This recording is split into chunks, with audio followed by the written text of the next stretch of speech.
Welcome to Politics and Psychology. Today we are discussing nepotism and DEI.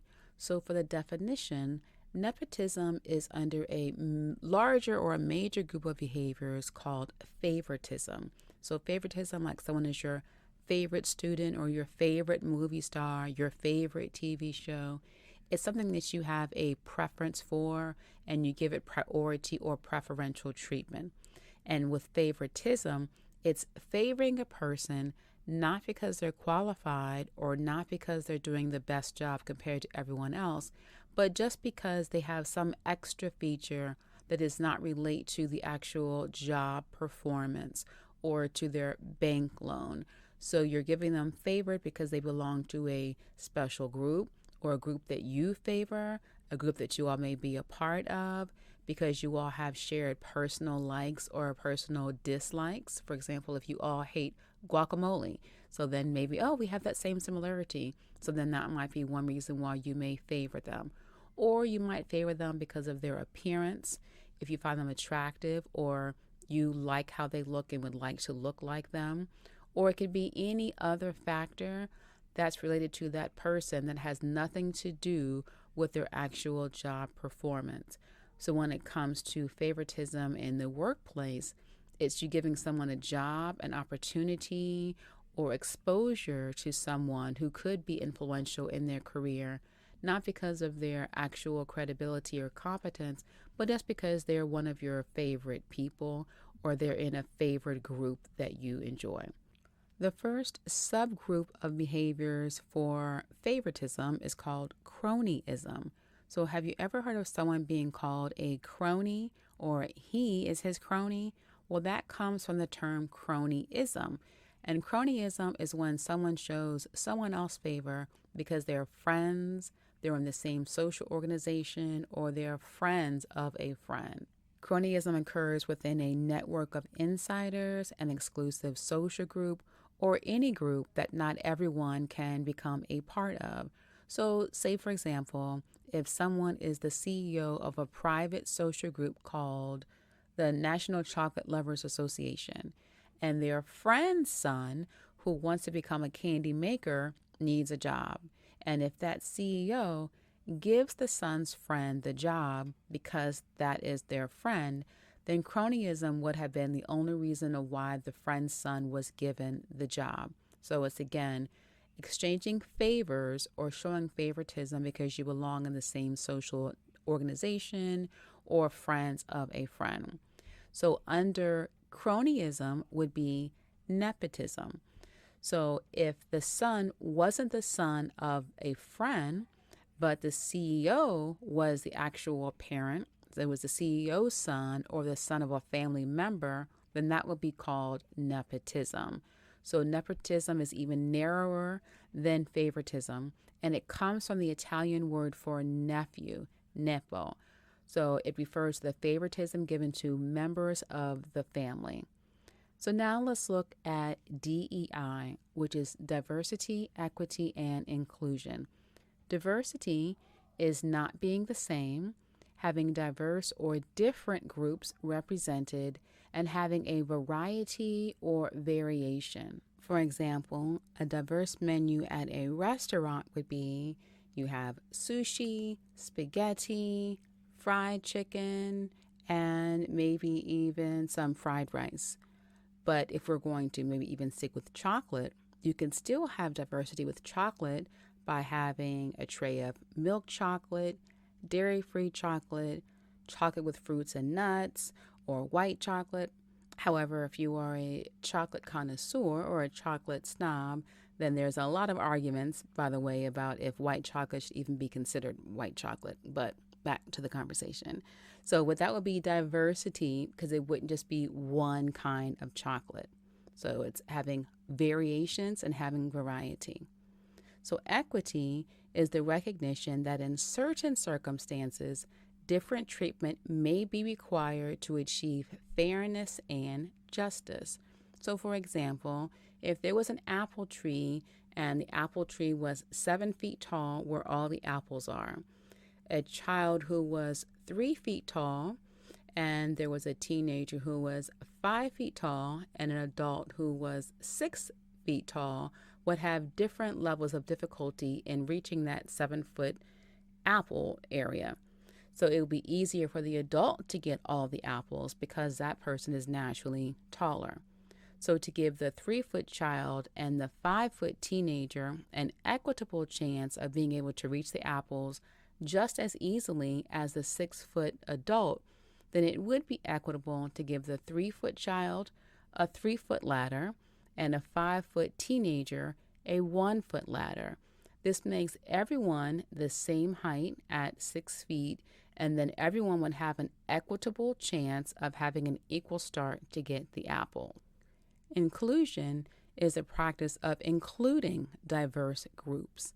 So it's the how diversity and variation will be included in a way where there are the various components or various demographics or various types of people or various types of groups who have an equitable opportunity. So inclusion is how you ensure diversity and variety. So using the menu example and thinking about, say, for example, a family dinner, inclusion would be, how can we have a variety of dishes for our dinner? And that would mean the how. How will we go about ensuring that dishes are having an equal chance of everyone having their favorite dish?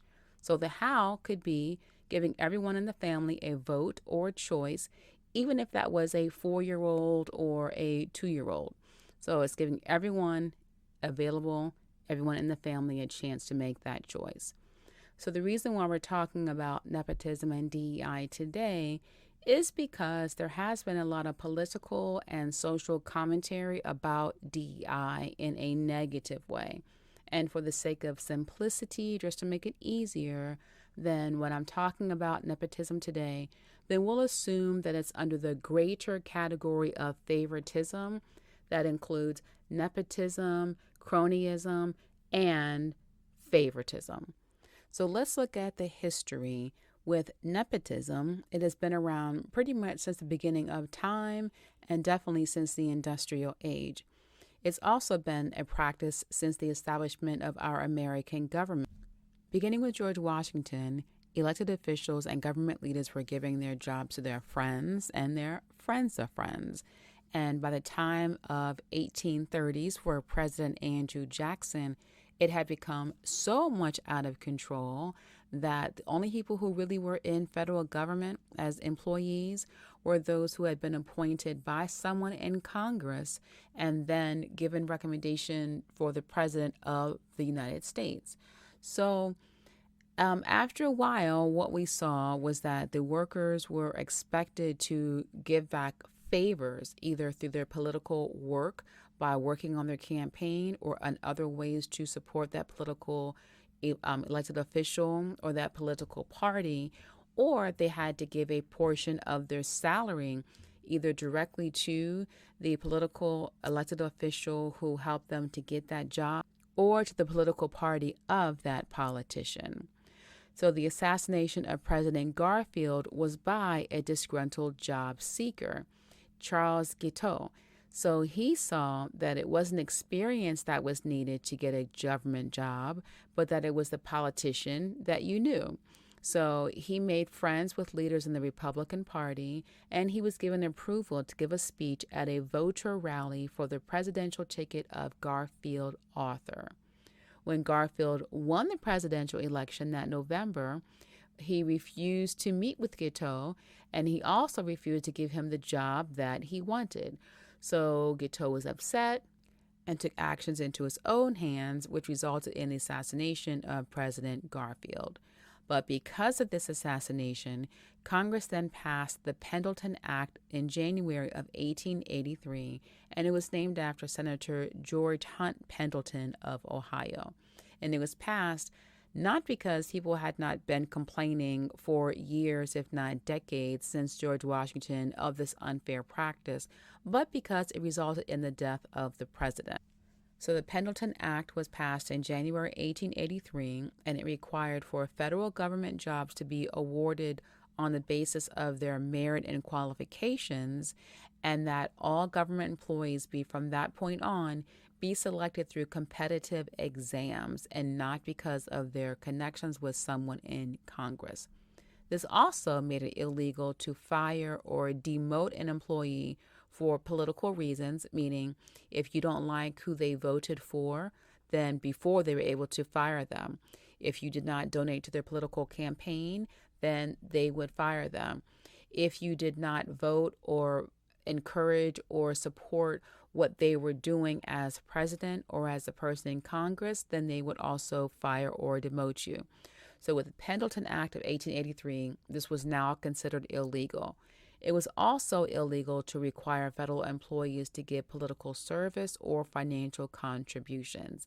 And to make sure all of this happened, the Civil Service Commission was established to help enforce this act. Later, in 1978, Congress passed the Civil Service Reform Act as a major update to the Pendleton Act, and that's what we pretty much know today. And the Civil Service Commission was abolished and it was replaced by what you may have heard of called the Office of Personnel Management. It was also replaced by the Merit Systems Protection Board and the Federal Labor Relations Authority. So those are all in service for today. The Pendleton Act and the Civil Service Reform Act stopped, for the most part, favoritism and nepotism, at least when it came to federal government jobs.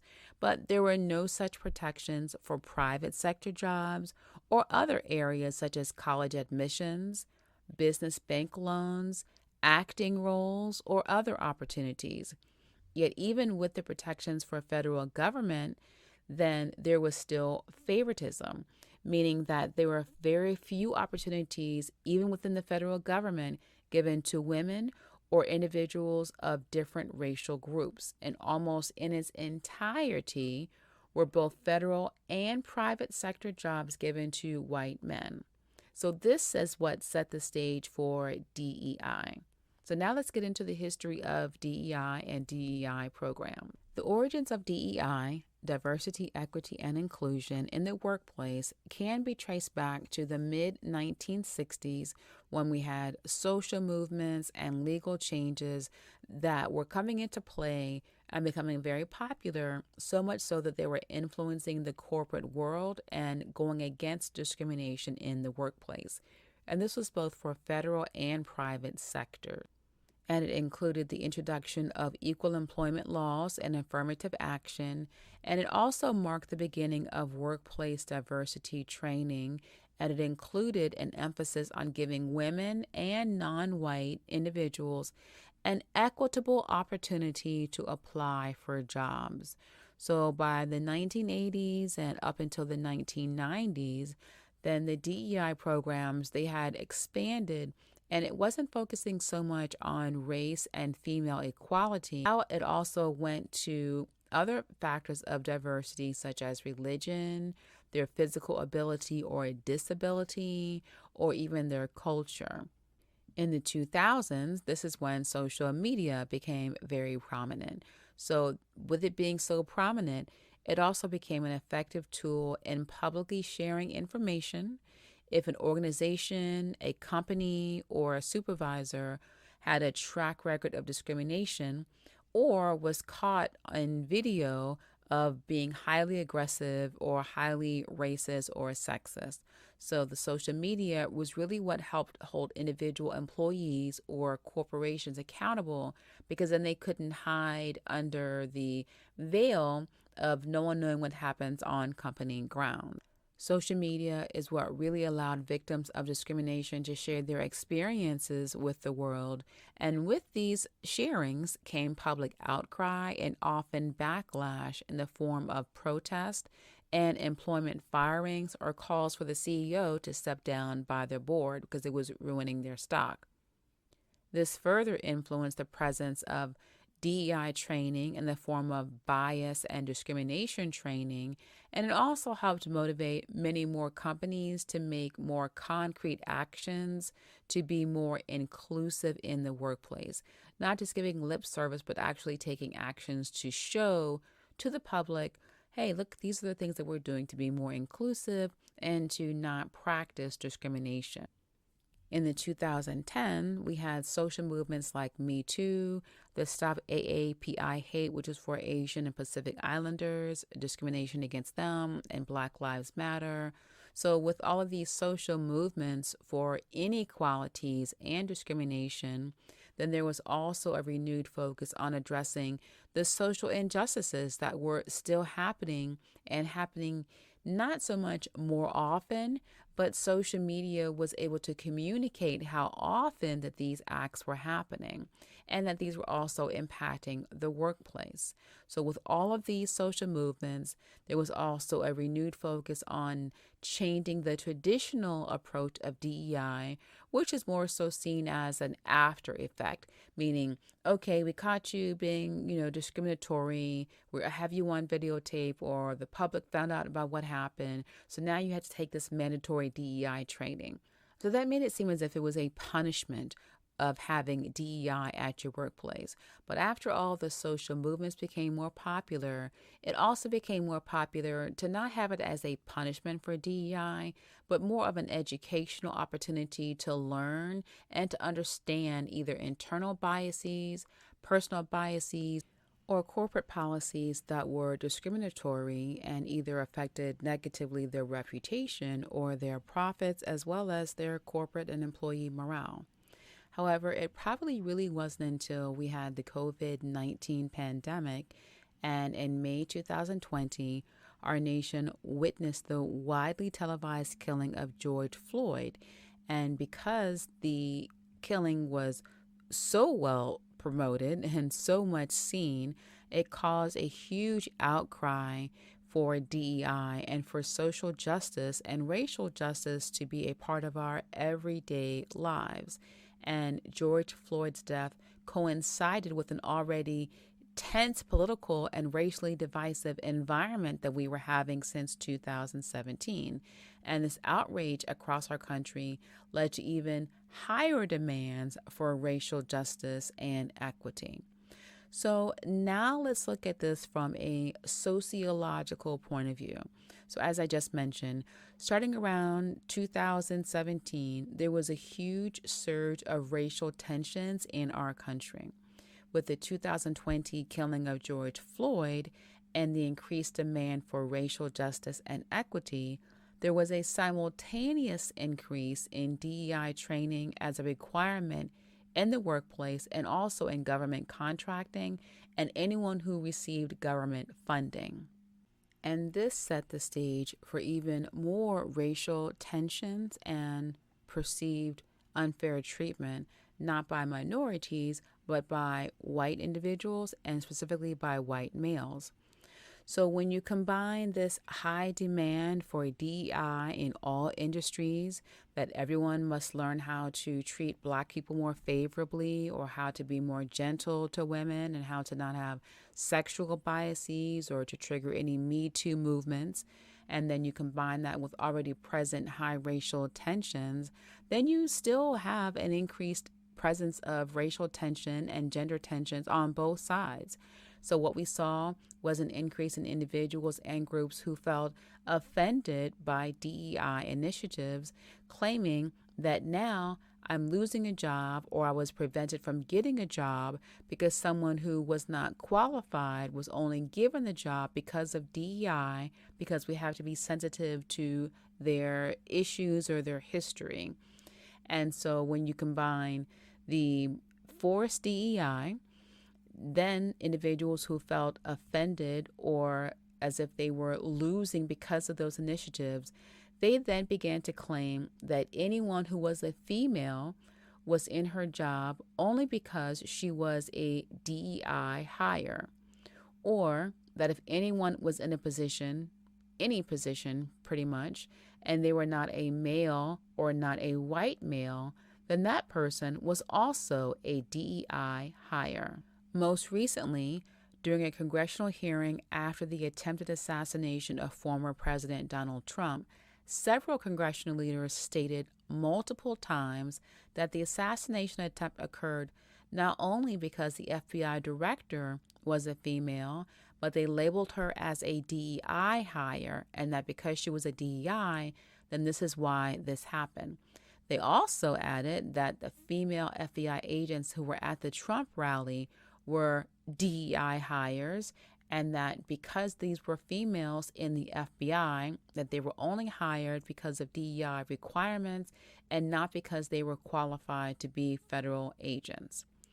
Multiple congressional members have also made the same DEI statements regarding our current vice president, who is also a female.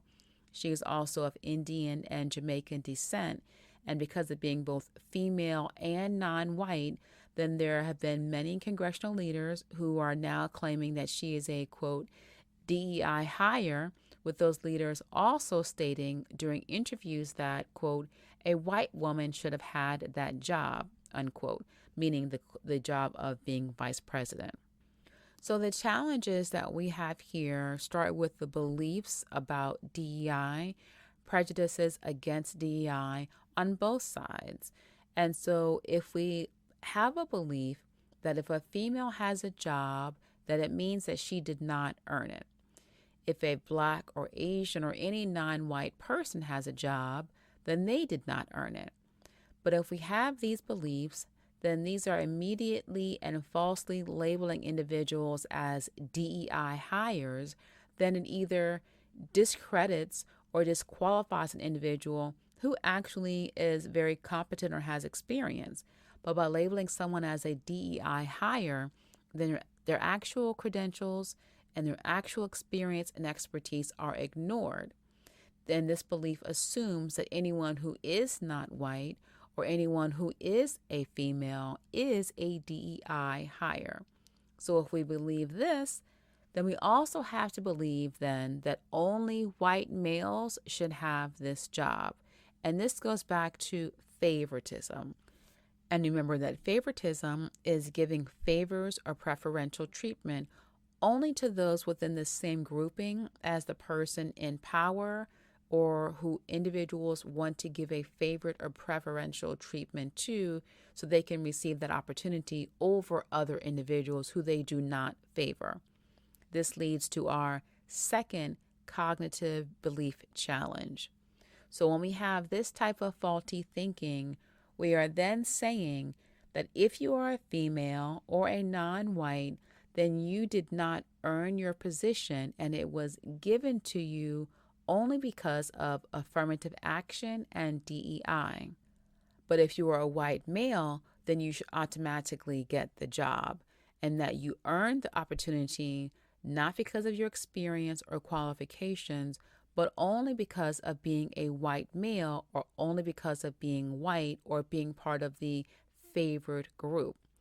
But when a person believes and right away labels another person as a DEI hire, then they are also believing that only a certain race or one gender versus the other should have or should be given that opportunity. And this makes it a hypocritical statement.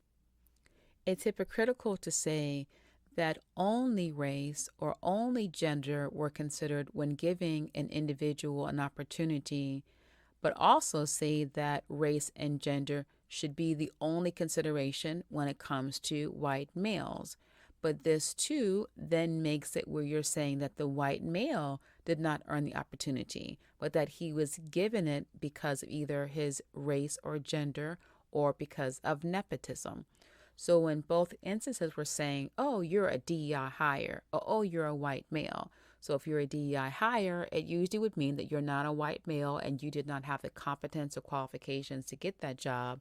But if you are a white male, then you obviously have the competence to get the job, or someone gave you the job because you know someone in power.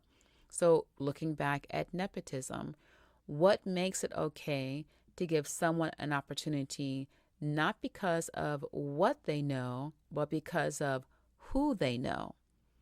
If the claim is that any non-white male who has a job did not earn that job, but was given to him only because of DEI hiring, then wouldn't it also be wrong to only give someone a job only because of nepotism? With nepotism, you don't earn the job either. You're given the job. And if you're given the job, then you didn't earn it.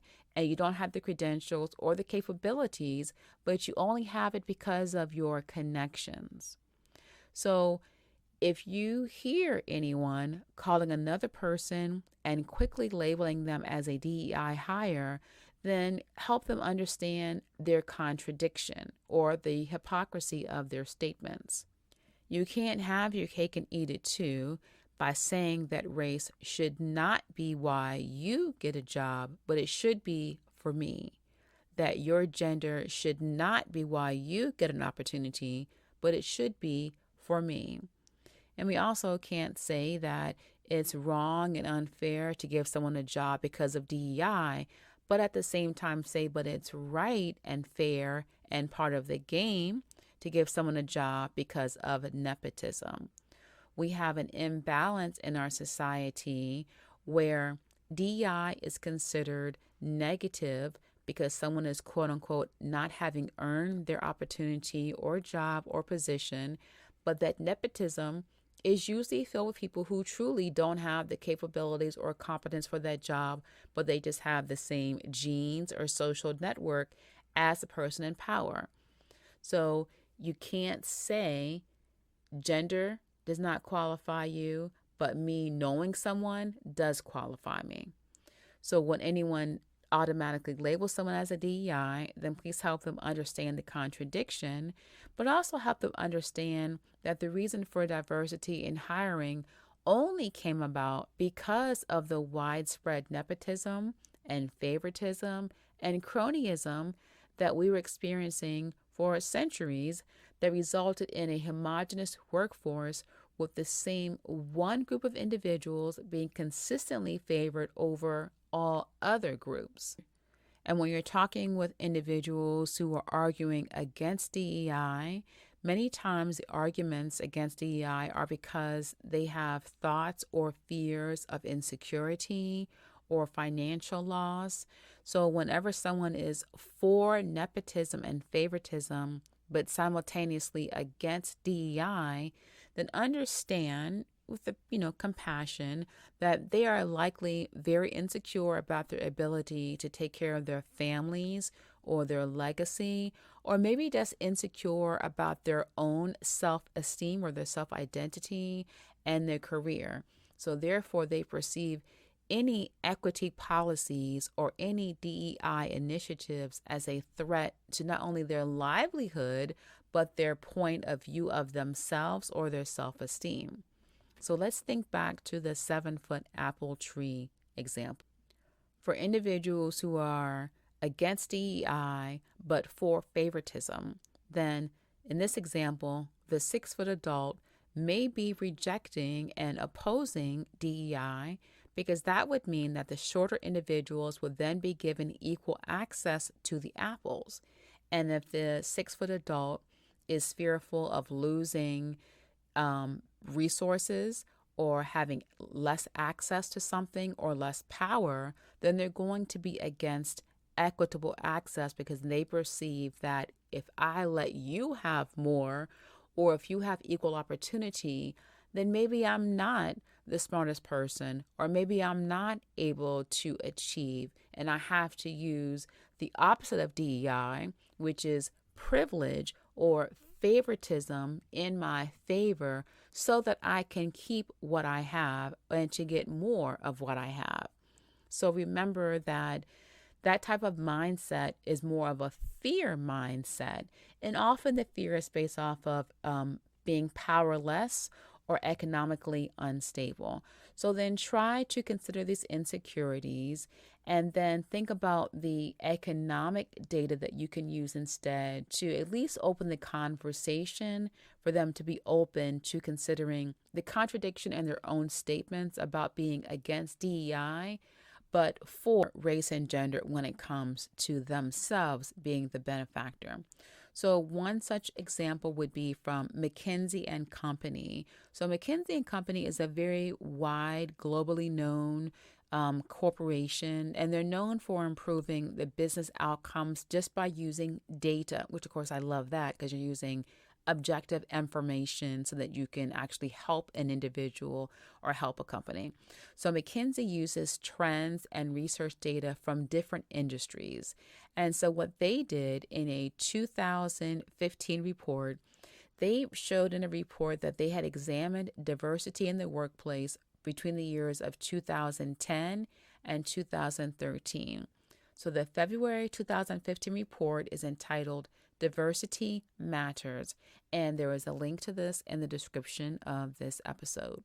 So in the report, they examined proprietary data sets for 366 public companies across a range of industries, across a range of countries. This includes Canada, Latin America, the United Kingdom, and also the United States.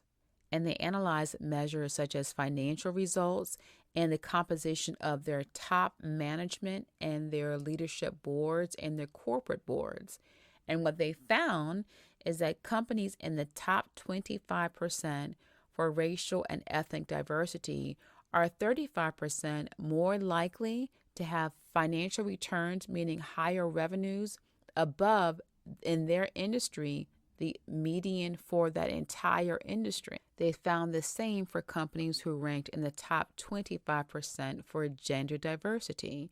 So when you had more females on the board, then those companies were 15% more likely to have financial returns, or when the females were more on the board and in leadership, then these companies were 15% more likely to have financial returns above their industry national standards. So even more interesting was that when you had companies that were in the bottom or in the lowest 25% for gender or the lowest 25% for ethnicity and race, then they were statistically less likely to achieve above average financial returns than just the average company in that industry. So we can see that just by having diversity, people don't lose. That's more of a misinformation. It's actually where people are gaining more in revenues and ranking more in higher salaries across the board within those industries. Also, in this 2015 report, it was really interesting that we saw that out of all of the countries that were analyzed, United States was the main and the highest scorer of having a direct relationship between race and ethnic diversity and higher financial performance.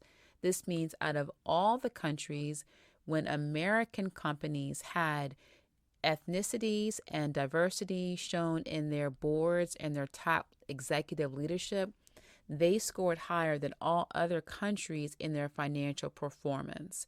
So it's a huge win for diversity.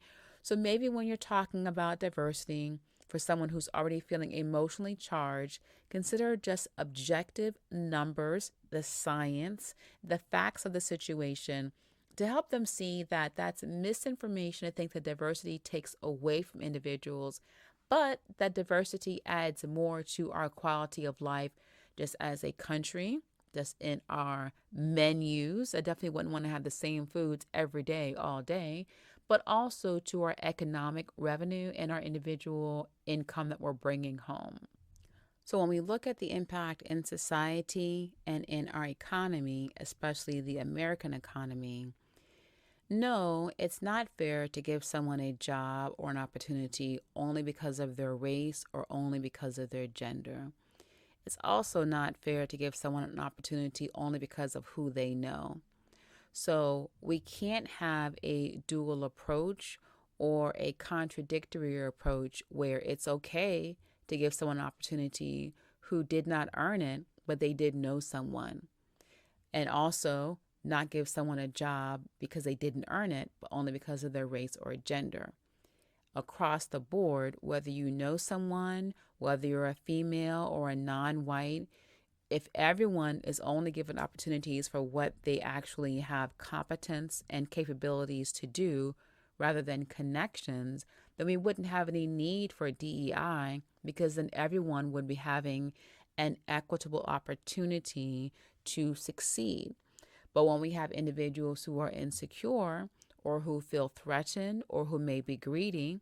They may want to use claims of being a quote DEI hire to disregard someone's true competence and capabilities, but then ignore that they may only have their job because they did know someone and they did not have any true capabilities or competence. So, just like we don't want to assume that every white man was given a position because he was unqualified, but only because he knew someone, then we also don't want to assume that every female or minority was only hired because of DEI. So instead, let's have equitable opportunities across the board.